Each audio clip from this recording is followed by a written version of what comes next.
नमस्कार, स्वागत है आप सबका द प्रोफेशनल ब्रेक थ्रू के इस नेक्स्ट एपिसोड में। अगर आप मेरे साथ अभी जुड़े हैं तो मैं आपको बताना चाहूँगा, इस चैनल पर मैं अलग अलग मोटिवेशनल वीडियोस और कॉर्पोरेट रिलेटेड वीडियोस लेके आता हूँ ताकि आप आपकी लाइफ बेहतर कर सकें। तो आज के वीडियो में हम लोग बात करने वाले हैं सेल्फ कंट्रोल के ऊपर। अगर आप एक वर्किंग प्रोफेशनल है, जॉब करते हैं, तो आप भली भांति जानते हैं कि वर्क प्लेस पर हम लोगों को किस तरीके से हमारा सेल्फ कंट्रोल करना होता है, किस तरीके से हम लोगों को हमारा इमोशनल मैनेजमेंट करना होता है। क्योंकि वर्क प्लेस यानी कोई साधारण जगह नहीं होती है। हर रोज़ ऑफिस जाते हैं और ऑफिस से आते हैं, लेकिन बहुत सारा स्ट्रेस होता है, बहुत सारी टफ सिचुएशन, चैलेंजेस हमारे सामने आती है, जहाँ पे हम हमारा आपा खोने के चांसेस होते हैं, हमारा सेल्फ कंट्रोल खोने के चांसेस होते हैं। तो ऐसे सिचुएशन में हम लोगों ने किस तरीके से बिहेव करना चाहिए, इस विषय के ऊपर आज बात करेंगे।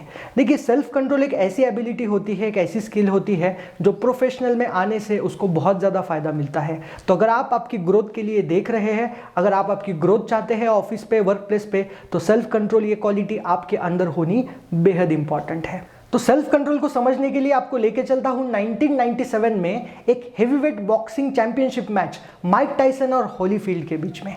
ये मैच ईयर बाइट नाम से भी बहुत ज़्यादा मशहूर है, फेमस है। इस मैच में माइक टायसन ने होलीफील्ड के ईयर को बाइट किया था। जी हाँ, मैं सही कह रहा हूँ। माइक टायसन जैसा बड़ा प्लेयर, अगर आप बॉक्सिंग फॉलो करते हैं तो आप जानते हैं माइक टायसन कितना बड़ा प्लेयर है। इतना बड़ा प्लेयर होने के बाद, इतना बड़ा प्रोफेशनल होने के बाद भी ऐसे मैच में वो इस तरीके की अजीब और गरीब हरकत कर बैठता है। इस मैच में माइक टायसन ने होलीफील्ड के ईयर को बाइट किया था और इसी के चलते मैच से उन्हें बाहर निकाला गया था, यहाँ तक कि लाइसेंस तक सस्पेंड किया था। तो दोस्तों, कितना ज़्यादा ये मैं समझता हूँ इम्पॉर्टेंट है। देखिए, माइक टायसन जैसा बड़ा प्लेयर, इनको भी गुस्सा आता है। हम लोग तो बहुत सीधे साधे लोग हैं, हम तो नॉर्मल प्रोफेशनल है जो जॉब करते हैं। तो एंगर आना या आपा खो बैठना ये नॉर्मल चीज़ है दोस्तों, ये कोई बहुत बड़ी चीज़ नहीं है। लेकिन ऐसी सिचुएशन में जब आप लोगों को गुस्सा आता है, आप लोगों को जब विपरीत परिस्थिति में चिड़चिड़ होती है, इस सिचुएशन में आप कैसे बिहेव करते हो, इसी के ऊपर से आपका करियर ग्राफ डिपेंडेंट होता है। आपने देखा होगा किस तरीके से MS धोनी अलग अलग सिचुएशंस में भी अपना आपा नहीं खोते हैं, वो उस तरीके से उसको कंट्रोल करते हैं।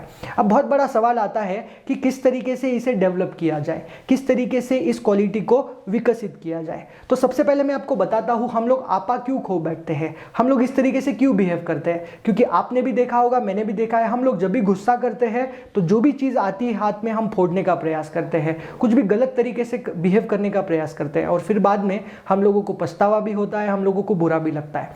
लेकिन उस समय, उस सिचुएशन में कैसे हम खुद को कंट्रोल करें, इसी के ऊपर एक प्रोफेशनल डिसाइड होता है कि कितना आगे जाएगा। यानी जिसका जितना ज़्यादा सेल्फ कंट्रोल है, उतना ज़्यादा वो प्रोफेशनल आगे बढ़ता है अपने लाइफ में। अब माइक टायसन के उदाहरण से मैं आपको समझाने की कोशिश करता हूँ। माइक टायसन ने होलीफील्ड के ईयर को क्यों बाइट किया था। माइक टायसन उस मैच के लिए 7 से 8 महीने पहले से ही तैयारी कर रहे थे। इतना ज़्यादा ज़बरदस्त प्रैक्टिस किया था, कोचेस का गाइडेंस लिया था और इतनी मेहनत करने के बाद मैच के एक निर्णायक मोड़ पर उन्हें ऐसा फीलिंग आता है कि अब मैं होलीफील्ड से ये मैच हार रहा हूँ, और इसको स्किप करने के लिए, इस एंगर को दर्शाने के लिए वो इस तरीके से गरीब या मैं कहूँगा अजीब हरकत कर बैठते हैं, जिसका खामियाजा उन्हें आज तक भुगतना पड़ता है। अब अभी भी आप YouTube पे जाके उनके बहुत सारे वीडियोस देखोगे तो उन्हें आज भी उस चीज़ के लिए गिल्टी लगता है। कितने उदाहरण, दुनिया एग्जाम्पल से भरी पड़ी है दोस्तों। जब किसी ने एंगर कंट्रोल खोया है तो कोई क्रिमिनल बना है, तो कोई बहुत बड़ा आदमी बना है। तो आपको अंडरस्टैंड करना होगा, जब भी आपके अंदर इस तरीके इम्बैलेंस हो, इमोशनल इम्बैलेंस इसे कहते हैं, इमोशनल हाईजैक इसे कहते हैं, तो ऐसे सिचुएशन में आप किस तरीके से बिहेव करते हैं, इसी के ऊपर से सारा खेल निर्भर है। अब माइक टायसन ने उस निर्णायक क्षण पर, देखिए हमारा जो माइंड होता है, इसमें 2 तरह के माइंड्स होते हैं, 2 तरह के इमोशंस होते हैं मैं कहूँगा, या 2 तरह के माइंड्स होते हैं। एक आपका होता है रैशनल माइंड और दूसरा होता है emotional mind. Rational mind basically activated रहता है 24/7 नॉर्मल कंडीशंस में, normal day to day activities में रैशनल माइंड होता है। लेकिन जैसे ही कोई विपरीत परिस्थिति आती है, जैसे ही कोई डिफिकल्ट सिचुएशन आपके सामने आती है, कोई टफ सिचुएशन आपके सामने आती है, तो रैशनल माइंड जो होता है ना, ये साइड में चला जाता है, क्योंकि रैशनल माइंड ये वीक होता है और इमोशनल माइंड जो बलवान होता है, शक्तिशाली होता है। अब इमोशनल माइंड जो होता है, कोई भी विपरीत परिस्थिति में जब भी देखता है कि कोई खतरे में, वो बोलता है तू साइड में हो जा। किसे बोलता है? रैशनल माइंड को बोलता है तू साइड में हो जा, मैं आता हूं, मैं देखता हूं कैसे इसको हैंडल करना है। और ऐसे सिचुएशन में फिर इमोशनल माइंड आ जाता है, इसे ही कहते हैं हम लोग इमोशनल हाईजैक। और जैसे ही वो इमोशनली हाईजैक हो जाते हैं तो हम लोग कुछ भी करने लगते हैं।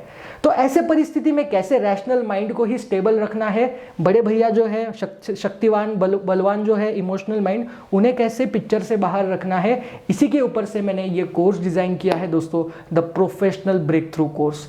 ये कोर्स है लेवल 1, लेवल 2 और लेवल 3 के हिसाब से। अगर आप एक नॉर्मल प्रोफेशनल है तो आपको लेवल 1 कोर्स करना चाहिए। अगर आप एक लीडरशिप करते हैं, लीडरशिप के रोल्स में आप हैं, तो आपको लेवल 2 करना चाहिए। अगर आप एंटरप्रेन्योर है, बिजनेसमैन है, तो आपने लेवल 3 कोर्स करना चाहिए।